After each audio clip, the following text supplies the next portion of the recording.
And welcome back to Out of the Bag. This is Sean Maguire live on People's Internet Radio.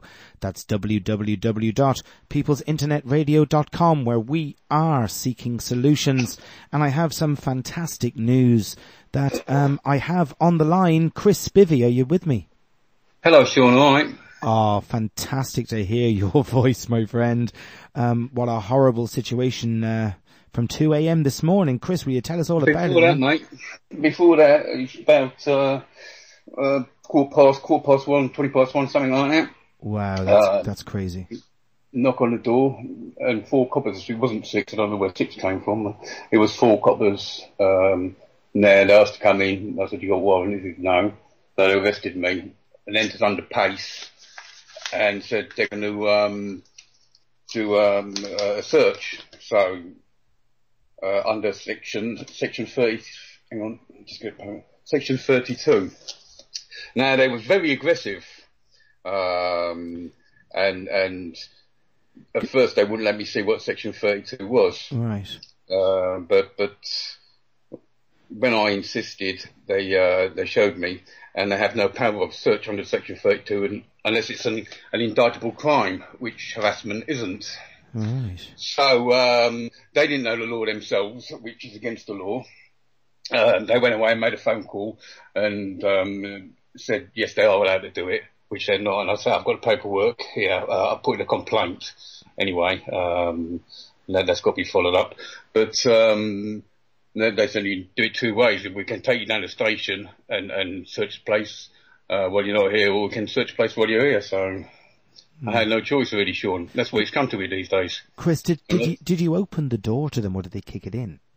No. I opened the door, No. sort of stepped outside, and they said, "Can we come in?" I said, "No." Right. So they said, "Well, we'll arrest you." And they cautioned me and that, and then they came in and said they're going to search the place under section 32 of PACE, which I objected to strongly. I think that they was very aggressive. My daughter was very upset, and my young grandson was in his car at the time. I mean, it's a stupid time to come around anyway, Sean, isn't it? Oh my God! I mean, they just wanted to, that's how they do it. That's what they want. They want you to be asleep in your bed, or an easy job for them. Yeah. Well, and like I say, I've already complained. I've now got to go to the Independent Police Complaint Commission, but how we get on, I don't know, mate. So, did they charge you with anything? I haven't been charged with anything yet. No, I'm on bail till September the 5th, I think. But no, but I was arrested for harassment. So at least the information going out that you were arrested for harassment is true. Yeah. Although when it came to the questioning, they was sort of going all over the place. But they were CID. The delay was they didn't know whether to have the Greater Manchester Police do the interview or Essex Police. In the end, Essex Police did it. But they was just delaying me. They kept me not as long as possible, Yeah. They don't want you to have a fake, Sean. What's that all about? Do you know, look, let's just, there's a lot of listeners who might not have even heard of you, Chris, okay? We have people all over the world listening into this show, as lucky as we are. Let me say something, and this isn't to butter you up or to, boost anyone's ego or anything, but Chris has got a website that everybody should check out. I think you need to have a certain temperament. There's a bit of swearing in it, and it's an adult site talking about adult things. Swearing never hurt anyone, Sean. Exactly. Well, listen, it's a bit of honesty there. I feckin' love it. Okay. So let me tell you, this man has balls of steel. Okay, he came out of the woodwork, if you like, absolutely balls out, absolutely fighting. I mean, but one thing I really want to say that comes across very, very much all the way through his exposing of disgusting and despicable acts and lies and cheating and paedophile rings and, mainstream media bullshit. This guy still is an honourable and humble man. And Chris, you're so welcome to Out of the Bag. Thank you. Thank you. One charge, one special, and I don't know about balls of steel, but yeah, you got him. You got I'm him. angry, mate. I'm angry. Nah, you got him. And if you put Bill Maloney and you together in the same room, I don't know. I'm thinking, hell, who do we listen to? Yeah, I was speaking to Bill just last week, as it happens. Nice fella. Absolutely. And those that have, I'm over in Ireland, so I don't even look at your stuff. Haven't met you. I know people who do know you. Don't look at my stuff, Sean. How do you mean you don't look at my stuff? That's all I do is look at your stuff. I haven't the opportunity to meet you personally. And that's quite rare for some of my guests as well. I usually meet my guests and know them very well. Chris, I don't know where to start.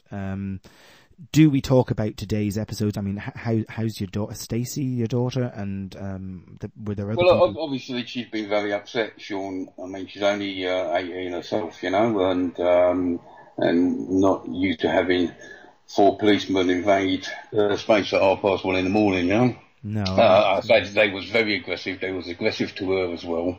Really? Absolutely disgusting. One of them was about 4'10".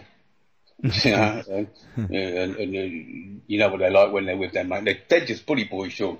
I say, they was very, very rude. They did an illegal search, and I'm not going to let them get away with it. No, absolutely. And the support you have got, Chris, is amazing, because absolutely fantastic, mate. Yeah. Overwhelmed. I haven't even finished reading all the comments yet. I didn't get until nearly 8:30.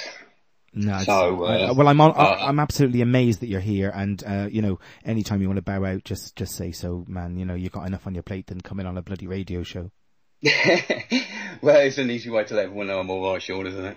It is, and it's a platform to let people know that these paid thugs, because that's what they are. They are indeed. I say that, nothing but rudeness. They tried intimidating me, failed miserably. I say, but when you're left with a choice of either being carted off down the station and then searching your home, or being in the home while they're searching it, then there's only one choice, really, isn't there? But I say there's no doubt that the search was illegal. Section 32, and the box is ticked here. I've got the paperwork in front of me. They're allowed to search me, which I had no objections to, but they're not allowed to search any property unless the offence is an indictable offence, which harassment isn't. Okay, explain the harassment situation. Who are they saying I can't, because of the bail conditions, Sean. I can't talk too much about it. But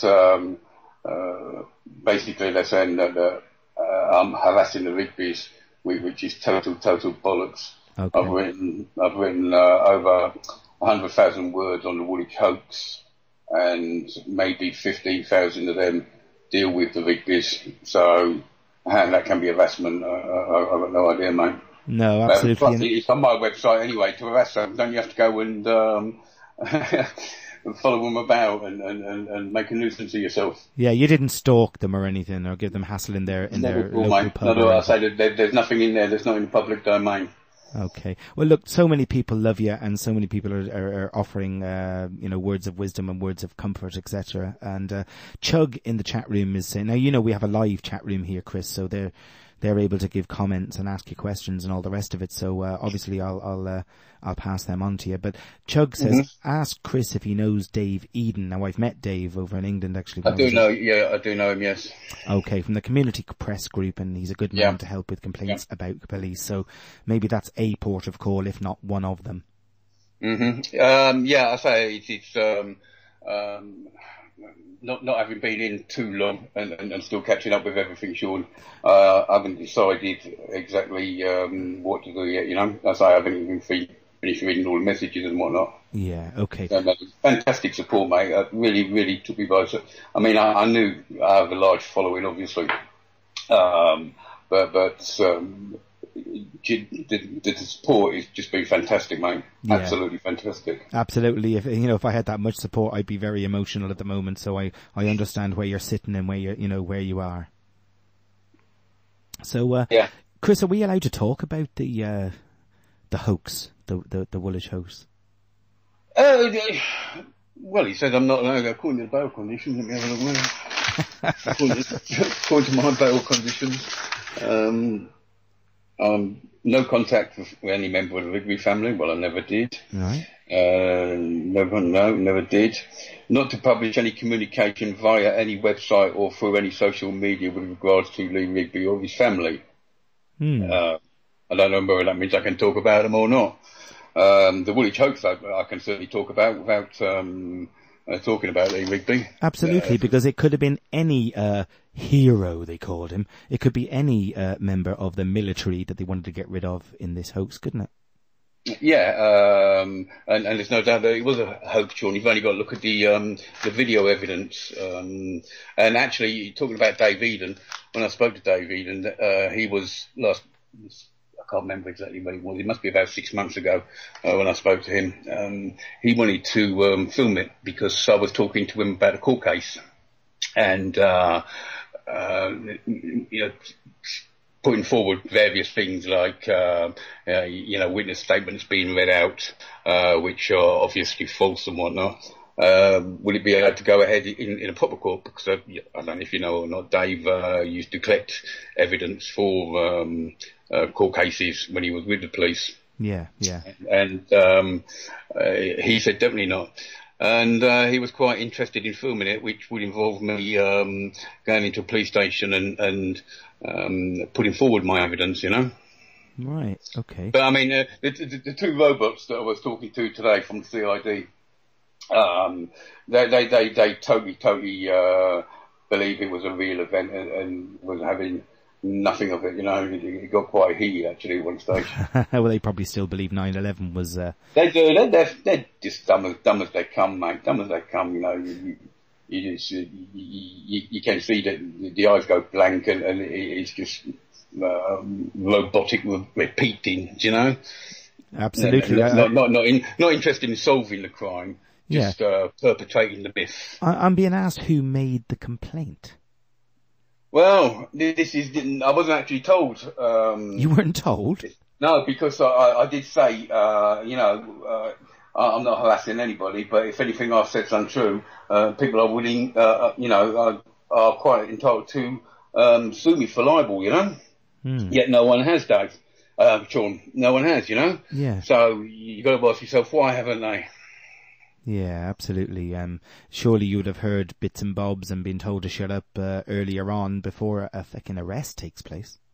Well, like I said, mate, it's not me who went quiet. I've invited everybody involved in the hoax. Amy West. I'm allowed to talk about Amy West. Or don't say I can't talk about Amy West anyway. They're quite welcome to get in touch with me. But they haven't. Their silence speaks volumes.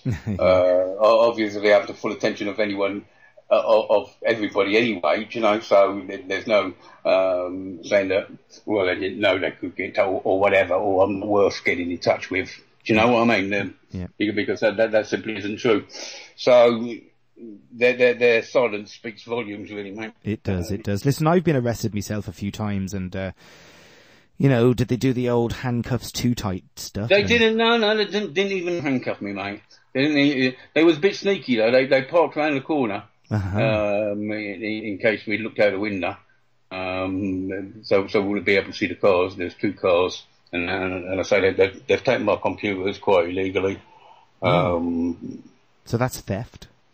It is theft, yeah. And I say Section 32, which now they're trying to say it's Section 19, but I say I have the authority to search here, and the Section 32 box is ticked.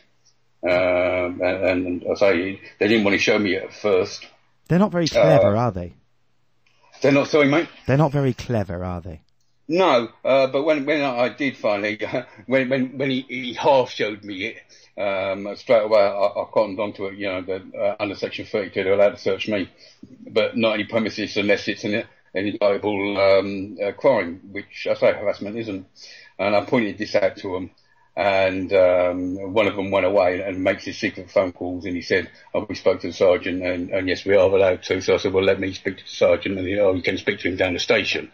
You know, uncooperative. Yeah, and they were also uncooperative with anybody who wanted to know how you were doing and where you were and all the rest of it. So I hear, yeah, especially my daughter. I say they wouldn't even let me out for a cigarette. You know, I've just been in a cell since about 4:30 this morning. And until they let me out at the time, that was 6, 7 o'clock, something like that. And I say. You know, I wasn't allowed any fresh air or nothing, not even a fag. Right. Do they feed you? They offered me, but they could call me Mr. Paranoid.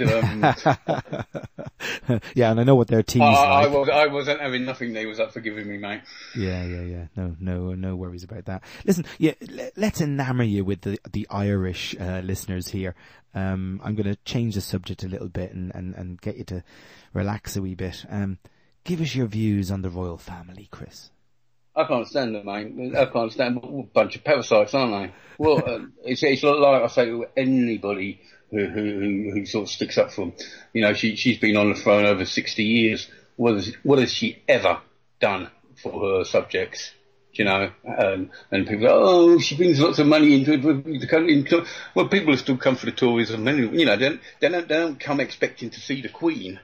They come to see the palaces and you know, the beef eaters and whatnot. They don't come expecting to see the Queen. So if we had away with the monarchy, all that would still be there anyway, mate, and it would be a damn sight cheaper than what these parasites are costing us, because they're costing us millions, and all they're doing is, well, they are evil, mate, aren't they? And why the police haven't been to their door? I mean, can you imagine if I was photographed with every paedophile that's been nicked, you know, and in the case of Jimmy Savile, Prince Charles' face is an absolute delight, you know, to see him. Can you imagine if me or you or anybody else was pictured, but all these paedophiles were getting nicked and wasn't so much as asked about his activities, you know? Absolutely. I mean, you know, obviously we don't want ad hominem and all the rest of it, and we know that you shouldn't just say someone's a bad guy because they're with someone else who's a bad guy. That's obviously not meant to be done. Well, you can say, but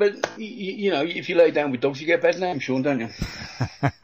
You choose your friends, don't you? And you leave the ones that are scum behind. Yeah. And there's no way that they couldn't have known, because you can't get close to the royal family if you aren't seriously vetted, you know, and background checks and whatnot. Now, in the case of Jimmy Savile, it was known about it was known about him in the late 1950s.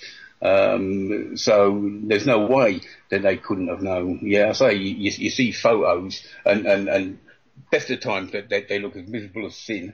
But you know, when meeting Jimmy Savile or what, Charles can hardly contain his delight, shall we say? and also, I mean, the Canadian trips that the Queen has had, and children going missing and all the rest of it, and the fact that Jimmy Savile was possibly, you know, we can't say he was, but possibly procuring children for the royal family themselves, it doesn't smack good for their future on their throne, does it? It doesn't, no, but I say people are brainwashed, aren't they, Sean? You know, and I say just like these two CID fellas, they wasn't interested in what I had to say about it or the evidence that I can put forward, you know, and people just switch off. And they're blinkered, and you know they wave their stupid little flags at them and think they're great and think they're doing everything for us. Well, they're making millions out of the depleted uranium industry, you know, and our soldiers are starting to feel the effects of this depleted uranium now, you know, which is going to in the near future is really going to skyrocket.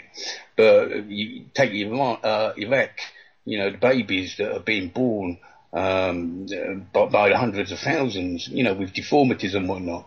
Yeah. And this depleted uranium, which is used in shells, it never goes away, mate, you know? Never goes away. Yeah, making millions out, and politicians as well. They've all got their little fingers in this pie.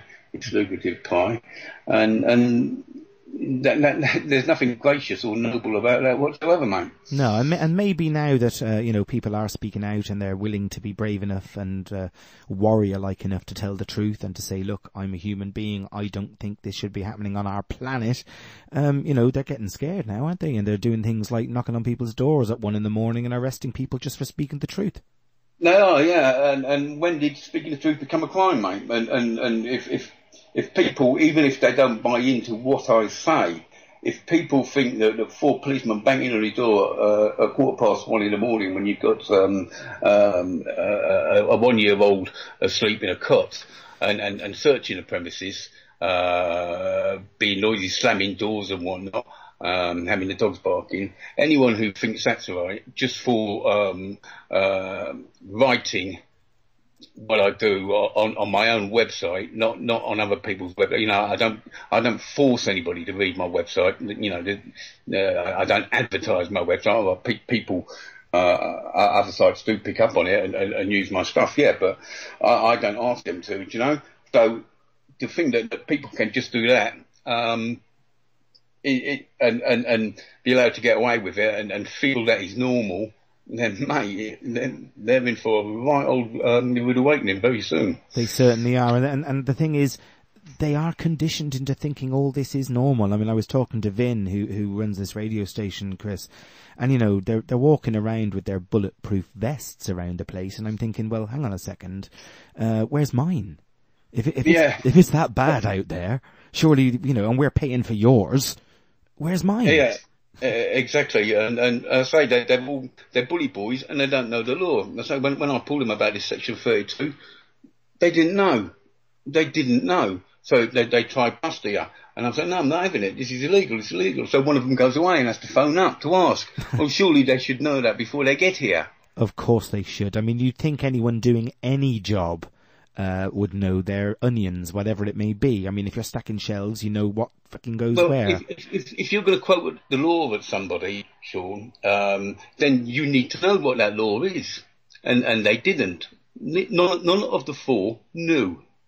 No. And I say, then they came back with Section 19 then. But I wasn't arrested under Section 19, and it quite clearly states here what I was arrested under, and the authority to search under Section 32. So, they can stick Section 19 up there. I haven't even read what Section 19 is yet, but that's not what I was arrested for, mate. But that they used to search the premises. And I say I've got that right here in front of me. So I'm not going to let it drop, mate. Anyway, no, absolutely, absolutely disgusting. Yeah. I mean, well, it makes me sound like a dangerous criminal. 1:15 in the morning. Yeah, well, tell us about some other little media shithole that tells you that you're a dangerous person. This, what is it? The Sun newspaper? Well, once again, Sean, I can't talk because that's with the Press Complaints Commission. Oh no! So I'm not allowed to go. I'm not allowed to go into details of that because of it's going through the process. So, but obviously, the Sun did a hatchet job on me. Yeah, Pete Mack in the chat room says, Spivey, like Vin, always gives links to where he got his info from, so not just hearsay. No, of course it's not. And I was saying this to the 2 robots today, but they just don't want to know, Sean. People don't want to know. Now, it's fair to say that I have had a lot of attention of late, via the Sun and the police and whatnot, and on things that have been left about the Woolwich hoax. People are saying, they want stringing up and whatnot, and give me 5 minutes in a room alone with them, and and all this, and then as soon as my readers sort of go on there and put my website forward to whatnot, and read the truth and that, no one's got any comeback. No one has got a comeback on it, Sean, because what I put forward about those is indisputable, mate, and I say it's all sourced. Yeah, we just want people to wake up to it. But they don't, do they? they don't, and say just these two boys today, they just didn't want to know, and they're meant to be detectives, intent on solving crime, but they had, they had no interest in what I had to say about it, none at all. So then that's the kind of mentality you're dealing with, mate. Yeah. Well, listen, Chris, before this happened, you're not going to believe this, but I've had it happen twice before that a guest coming on my show was arrested. Okay, so I hope it's not us. Okay, and on yeah. And on top of that, they were released in time to come on. You're the first that's actually, ended up coming on a bit late. Yeah, well, I say I'm finding myself, mate. Take more than them to get me down. I'm just sorry that I wasn't here to start the show, but oh my God, I think you had a bit of an excuse, didn't you? Well, yeah, they didn't even give me a lift home, Sean. What's that all about? Oh, yeah, I love that. I mean, I remember the harassment. I'd love to do them for harassment. I lived in England, Chris, and I went through the Thatcher years, okay? And I was quite involved with a lot of things, which is why I'm now a radio presenter in Ireland. And I remember being, picked up and then driven a long distance and then picked up by another van and then driven another long distance, dumped off in the middle of nowhere and told it never happened. So yeah, I say at one stage I wasn't sure whether I was going to Manchester today or not, Yeah. So they're just arseholes, mate. They are proper arseholes. I say that it's not about solving crime or seeing justice done. It's about the police state, and the fear factor. Yeah. I'm not scared of them, mate. They don't scare me. They didn't scare me last night. They didn't scare me today. And I'm not scared of them now, mate. They can go and fuck themselves. Yeah, absolutely. And well said.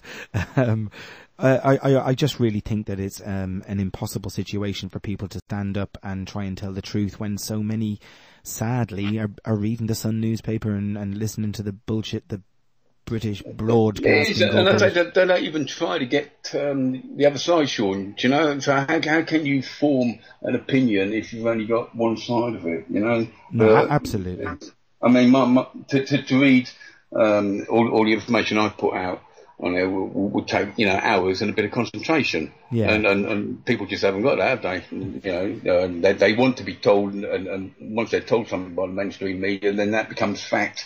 And it doesn't matter what anybody else says, And I say, like I say, when they've been commenting on these stories that appear in the paper and whatnot, all outraged and whatnot, as soon as someone comes in with a counter argument and a bit of logic, they just go quiet. They just go quiet, And even those who attack me, it's all, he's a baldy bastard, yobbo, right wing, left wing, centre wing. Do you know that there's no well,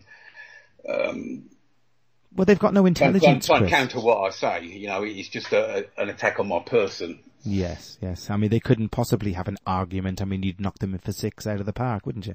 Well, I don't have time to get on there, and I have some very clued up people who do. Good. And I say, but people don't even try. They don't even try to counter the argument.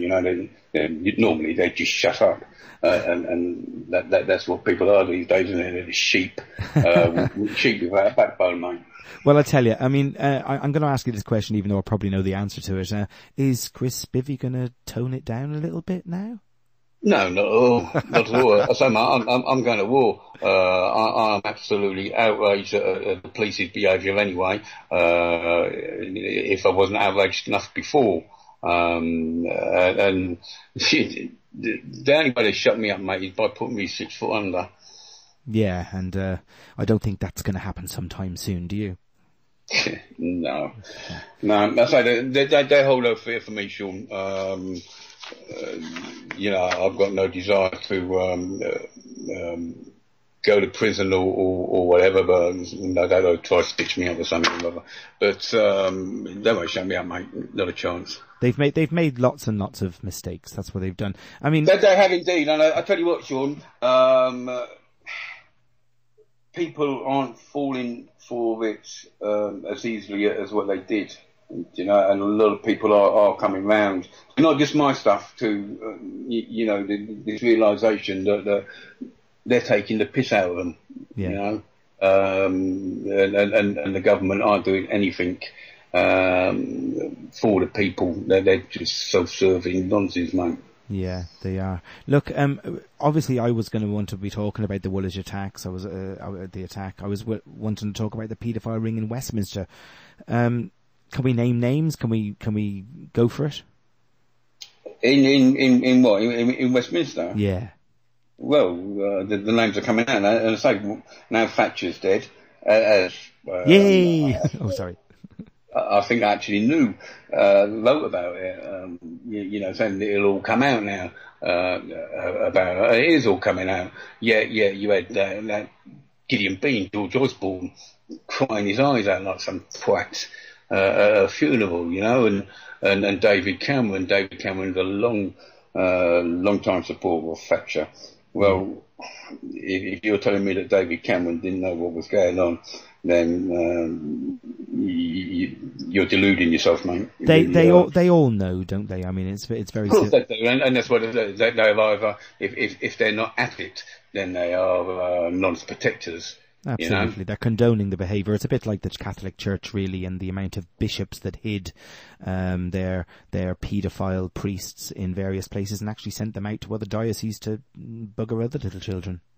Yeah, and this is the kind of people that are making the laws and making people's lives misery, you know, and.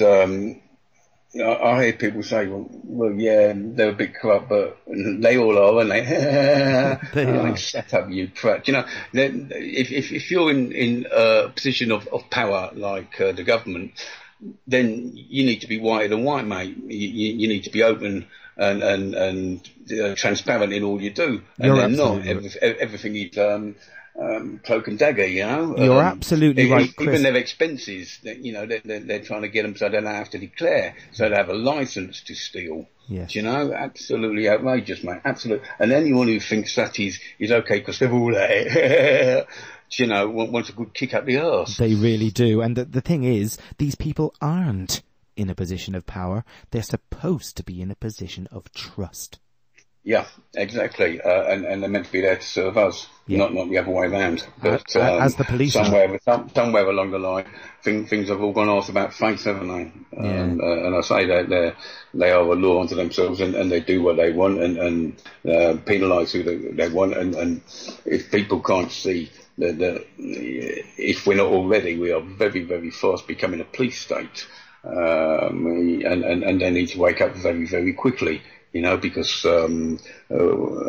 just can't I say when you're getting the door locked at 1:15 in the morning for an harassment charge, absolutely, you know, that's the Gestapo, mate. Yeah, absolutely. They're just doing their job, and you know. And do you know what they said? That they did say that they're just doing their job.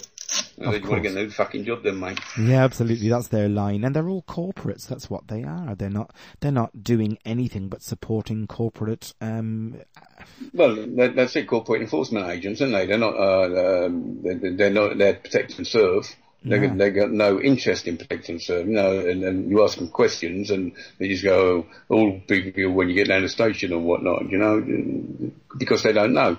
And I say, as far as I'm aware, mate, to quote the law at someone when you don't know what that law is against the law. Well, they certainly shouldn't be in those positions to enforce anything if they don't know what they are doing. It's absolutely disgusting, mate. Absolutely disgusting. I say, you know, I wasn't hiding from them. They didn't need to come around at that time. And this was actually touched upon. And well, we work 24 hours a day, like, you know, so what's that got to do with anything? Do you know? I say, I don't work 24 hours a day.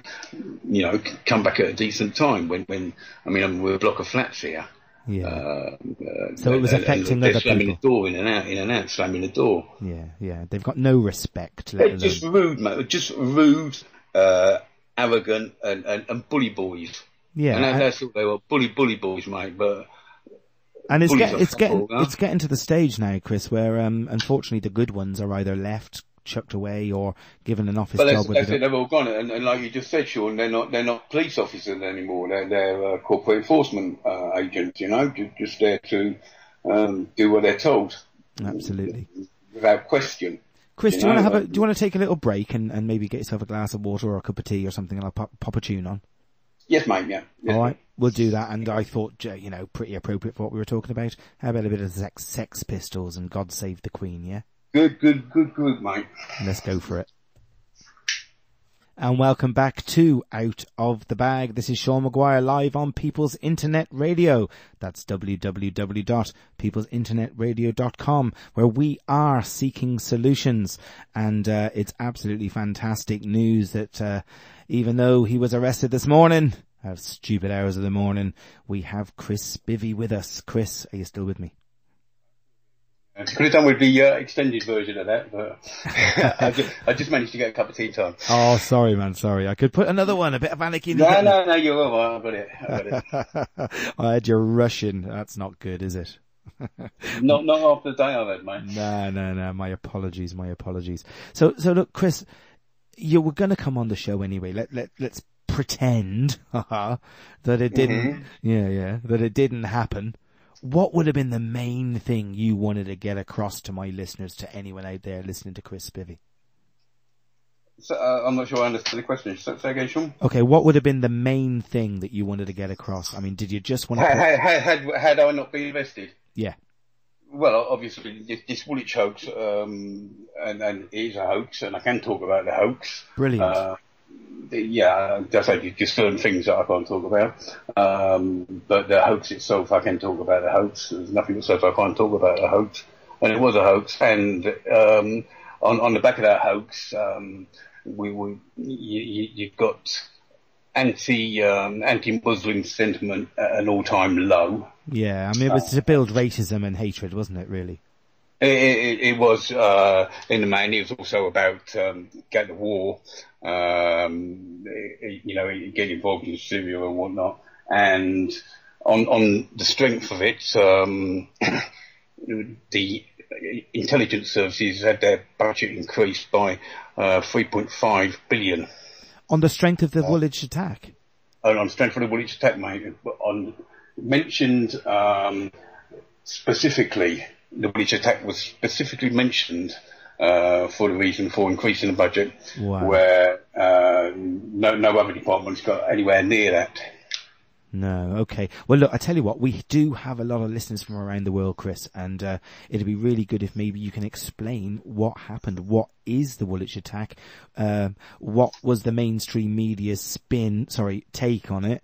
And also what you think the hoax and the truth was.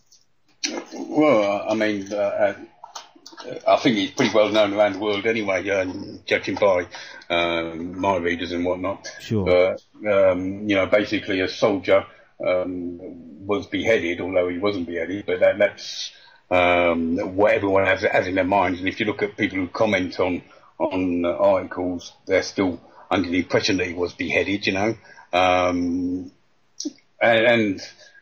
these two extremist Muslims, terrorists, did the deed, but they wasn't charged under any terrorist offences whatsoever. They was charged with just straight murder, if you can have a straight murder. Nothing to do with terrorism. But straight after the verdict, after the court case, you had Cinder Dix, the Assistant Metropolitan Police Commissioner, saying, talking about terrorists and whatnot. Yeah, they hadn't been tried for any terrorist crimes, so to sort of rope terrorism into it when they're not charged with any terrorist crimes is a crime itself, or it ought to be. But it's so obviously staged, like I tried to tell Batman and Robin today, about the bus. You just got to take the bus, okay. The big bed bus that was blocking the road alone, because it stopped what wasn't a bus stop and what isn't a bus stop and what will never be a bus stop. Yeah. Now it's a busy place, isn't it? This a busy junction. Yeah. Artillery Place and John Wilson Street. A very, very busy junction, but it wasn't on the 22nd of May 2013. But I've had this bus stopped and let a load of people off. Now that's an instant dismissal for the bus driver, because the bus driver has a care of duty to his passengers. Yeah. And no straight away. That's only not being a bus stop. But then you have the bus reversing, inexplicably reversing, just before the armed police turn up. Well, why did he reverse? Why didn't he go forward? But how did he know to reverse? Yeah. But he reversed nevertheless, and the armed police came in and fired 8 shots, and I think 4 of them hit and 4 of them missed. If you just compare that to the Mark Duggan shooting, he was shot twice, and 2 bullets were used.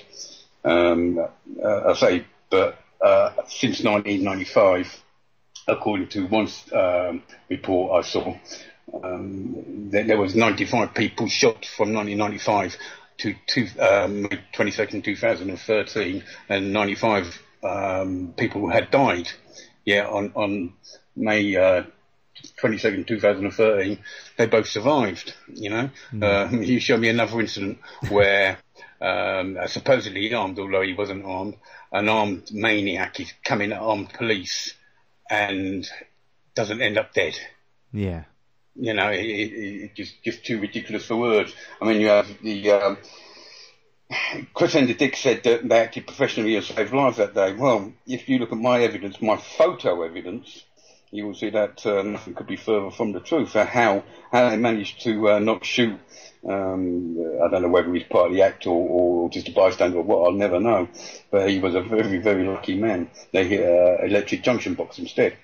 Yeah. But you got the 3 of them sort of aiming their guns at this Michael Adebolajo. Now, if you look at the actual footage, I am 99.9% certain that the passenger armed copper didn't come out of the BMW.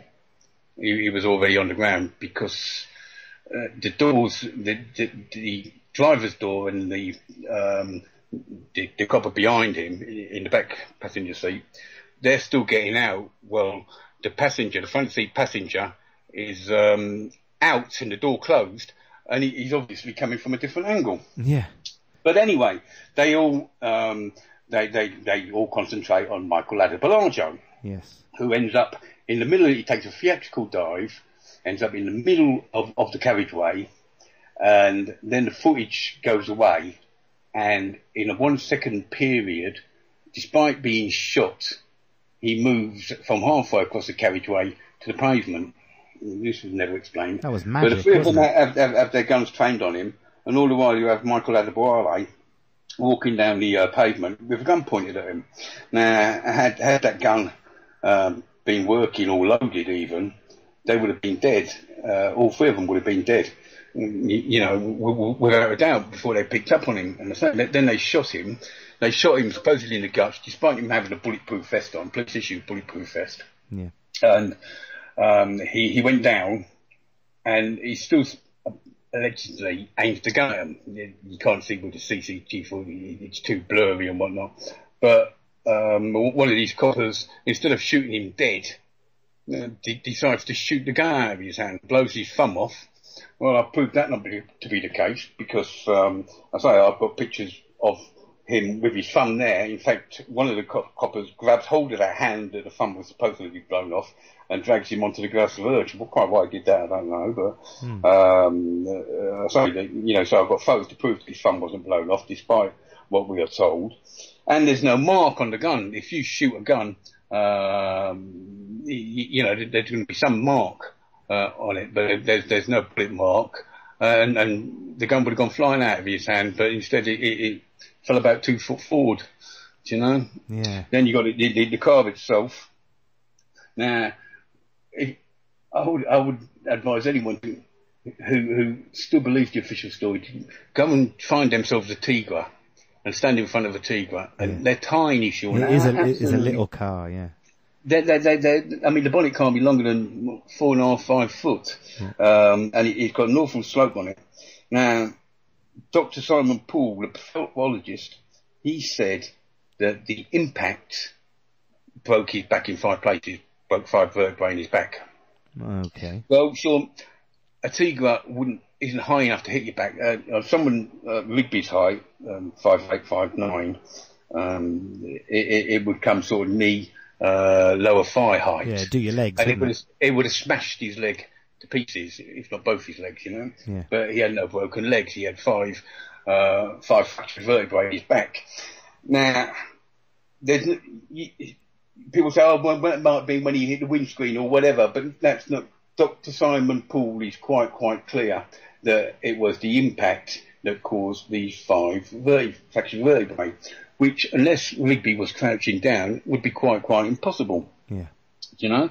So, I say, but then you're supposed to believe that this little Tigra bounced up the curb, with Rigby still on the bonnet, made an impossible turn, and at 30 to 40 mile an hour, smashed into a signpost that didn't move an inch. Yeah, the signpost wasn't even bent, was it?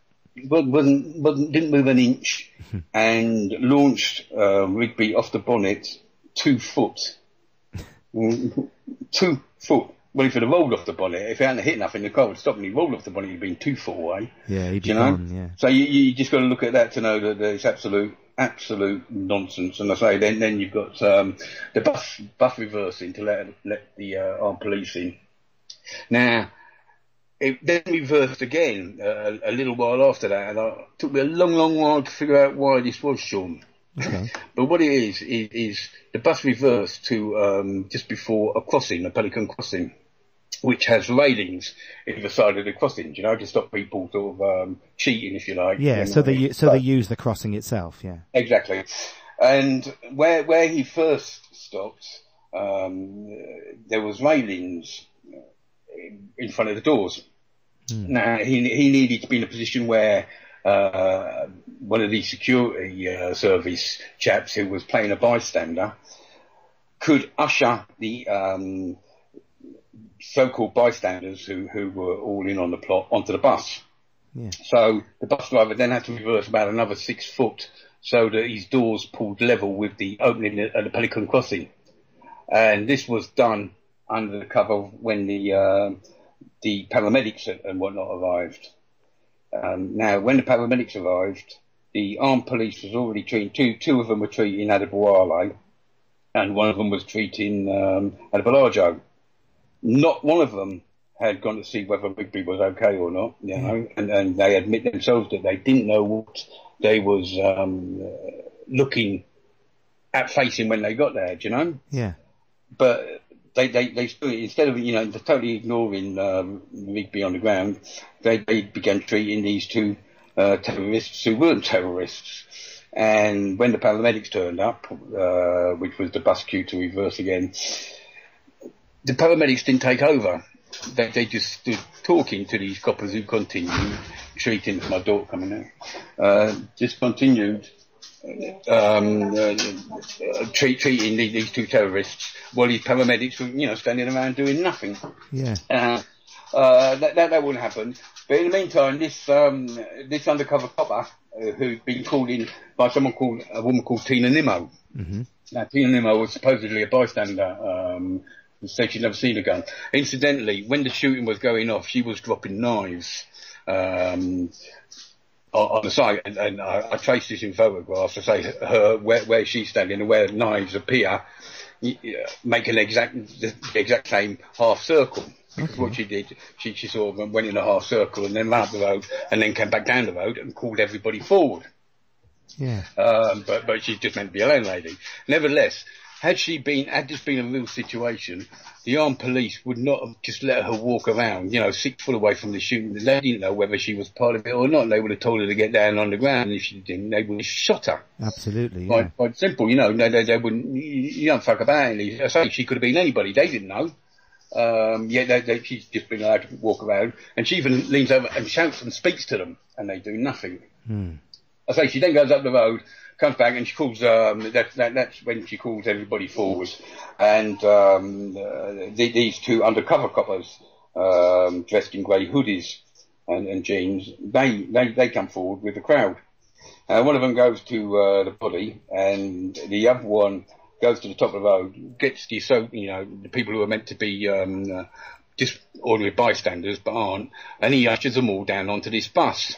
And then we're told the bus went away on its journey, which would just never, ever, ever happen. Totally goes against all crime procedures. Of course. But in the meantime, once he's got them on the bus, a uniformed couple walks over to the bus and they exchange words, for 30 seconds or whatever. And then this grey hoodie fella, he leaves the uniformed copper and he walks over to where at a Bellagio he's been treated by this gun cop, and the two paramedics are stood watching, and he just picks up the paramedic's bag, without saying, no one turns and says hi or who are you or whatever. Yeah. He just picks it up, like it's the most natural thing in the world, rummages around in it. I think he gets a pair of gloves out, but it's a bit hard to make out. But once he's got whatever he wants, he then starts to walk up the pavement, but he almost immediately bends down and picks something up, clutches it to his belly. So there you have interfering with a crime scene. For a start, carries 7 years prison. What it was, I'm pretty sure it was a plastic glove that he threw down earlier when Tina Nimmo called him forward. People are understanding what, I forget not everybody knows the story, and I know it by heart. But when Tina Nimmo first called him forward, as they walked past the two coppers treating Adeboale, they said something to him, and the female copper, she'd actually dropped her taser, and it was still on pavement. And whether this grey hoodie fella threw this glove down to try and cover it, or what, and failed miserably in doing so, I don't know, but he picks it up and clutches it to his belly, all furtive like, and walks away. So you got interfering with the crime scene then. So that alone, Sean, shows that it was a staged event. Yeah, quite obviously, really. Without a doubt, and I say, I don't say take my word for it. It is all there. Just go to my website and have a look. Just find a section that says Woolwich, and all the articles are there. And I say it's detailed in pictures what I've just explained to you. It's indisputable, Sean. It's not open for debate. It is indisputable. So, I'm even getting questions in the chat room, like, who played the part of Rigby? Was it an actor, etc., etc.? Because anything could have happened there. Robert Sargent. I don't think nothing on my birth says I want to talk about Robert Sargent. Okay. Robert Sargent did. He played one of them, for definite. Right. That, once again, the evidence is on my website on the Rigby articles. I'm also being asked by 4K Carrots, great name 4K. Ask Spivey why were yeah, what type of carrots? Gold probably. Why were the two Micks wearing bulletproof vests? Well, Adeboale definitely was. I'm not sure that Adeboale was. Although he was done up. Everyone's in shirt sleeves, it's quite a warm day. Yeah. But these two Michaels are dressed in big coats and whatnot, and especially in the case of Adeboale, who was supposedly shot in the guts. Not a drop of blood is on his coat, despite allegedly attempting to behead this soldier. Yeah. And where you see the police cutting away his clothing because he's supposedly been shot in the guts. And he quite clearly got a bulletproof vest. I was saying, the photo evidence is there on my website. Yeah. Quite clearly got a bulletproof. Although, you could make him. Well, he could have got a bulletproof vest from anywhere and just been wearing it. But do you think? If they were going to martyr themselves, which was obviously the script writer's intention, so otherwise they would have. Left after doing the do sort of thing. Yeah. So it was obviously going to be, so why wear bulletproof vest? But even so, then, he's supposed to be shot in the guts with a soft, what they call the not dum-dum bullets, you know, the ones that spread out as they hit the body, so they don't go right through, but they make an awful mess. Right. Well, look, 4K Carrots are saying, I mean, you don't find them stab vests on eBay, do you? Just saying. Well, no, you don't, you know, but as you know, Sean, you can get anything if you know the right people. True. But that's neither here nor there. I mean, he had a bulletproof vest on, which even if you take it at his worst, you know, why would he wear it if they were intent on martyring themselves anyway, you know? But even so, there's no blood on it.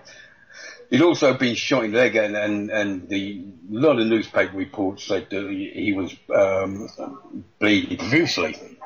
You know, yet there's not a drop of blood on the pavement. So, as I say, they shot his thumb off. Yeah, the armed copper drags him by that hand, the right hand, onto the glass verge. I'm not sure what the point of dragging him onto the glass verge was, but he did. And by that hand. And then I've got photos which are taken from videos, and you wouldn't normally see. I mean, you could video move so quick of you frame by frame, you wouldn't see it, but because I've gone through these videos frame by frame. Yeah. I have, you know, there's about 3 or 4 pictures of Adebolajo clearly with his thumb still intact on there. So, you know, it just lie after lie after lie. Absolutely, and they're proving it. They're just proving they're liars. And Pete Mack in the chat room, he was absolutely thrilled when he heard you were coming on. This is, you know, well before your arrest, Chris. And you know, obviously he was looking forward to the show, and he must be chuffed to bits that you're here, you know, and that you're released, just as all of us are. He's saying your court case.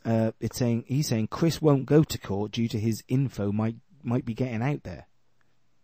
Well, I don't know. I haven't been charged with anything, mate. I look on the bail sheet, and there's no charge.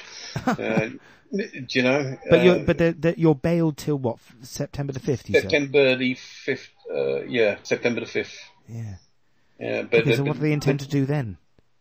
Sorry. What do they intend to do then? It doesn't say. It's very obscure, actually. Condition bail to police station grant.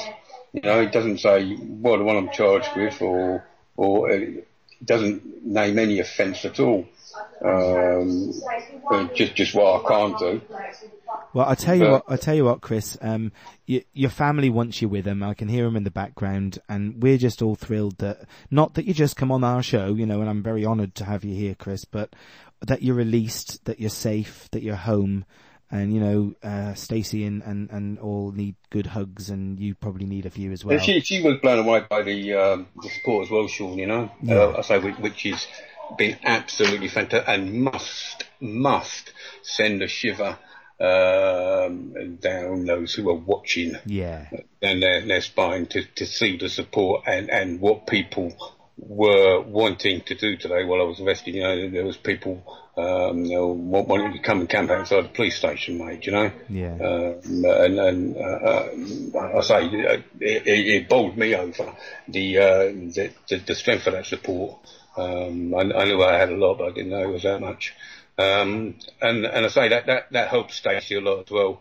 You know, people willing to go out of the way to help, you know. Yeah, no, it's amazing. You've got support, and you've got plenty of support, and it makes us feel a bit better because we're out there telling the truth and getting people on talking their truths on a regular basis. Where, you know, my wife's saying, you know, don't be doing it, you know, you're going to get yourself arrested. Well, this is what my daughter says to me. But if we don't, Sean, who is? Yeah, we got to get out there. You know, you always caught between a rock and a hard place. And always, I do feel a bit sorry for her, you know, because she is frightened and whatnot, not just of the police coming in, but sort of what's going to happen to me or whatnot.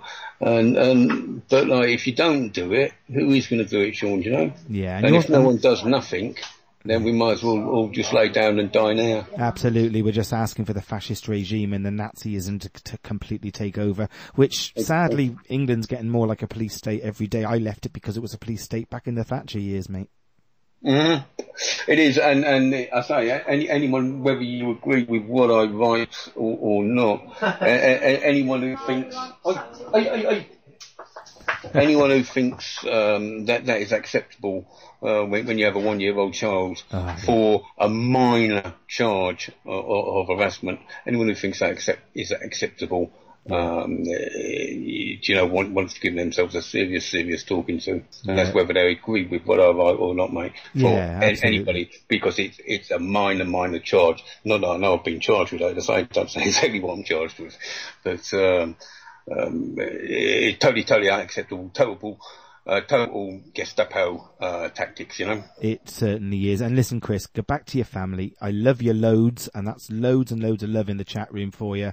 Well done, Spivey. Love to you and all your family. Stay safe from Caledonia. There's been loads of messages all the way through the chat. I couldn't even keep up with them, mate. Thank you, Sean. Okay. We'll do it again sometime, yeah? Absolutely. And under better circumstances, one hopes, eh? Let's hope.